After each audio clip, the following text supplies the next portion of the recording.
এর মতো global sourcing expo 2025 Dhaka শিরোনামে একটি আন্তর্জাতিক সোর্সিং ফেয়ারের আয়োজন করা হয়। এর মাধ্যমে দেশি বিদেশি পর্যটক, দর্শনার্থী, আমদানিকারকদের নিকট দেশের উৎপাদন রপ্তানি সক্ষমতার বিশেষ পরিচিতির পথ সুগম হয়েছে।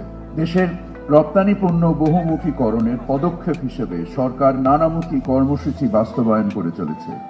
এর মধ্যে রপ্তানিতে অবদান ও সম্ভাবনার বিষয় বিবেচনাক্রমে বিভিন্ন পণ্য খাতকে যথাক্রমে সর্বোচ্চ অগ্রাধিকার খাত ও বিশেষ অগ্রাধিকার খাত হিসেবে ঘোষণা করা হয়। এছাড়া রপ্তানি প্রসার ও প্রণোদনামূলক কর্মকাণ্ডকে বেগবান করতে প্রতি বছর একটি পণ্যকে প্রোডাক্ট অফ দ্য ইয়ার হিসেবে ঘোষণা করা হয়।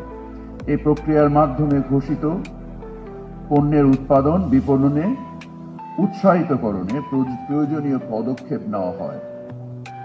এবার পেপার এবং প্যাকেজিং প্রোডাক্টকে 2026 সালের প্রোডাক্ট অফ দ্য ইয়ার হিসেবে ঘোষণা করছি।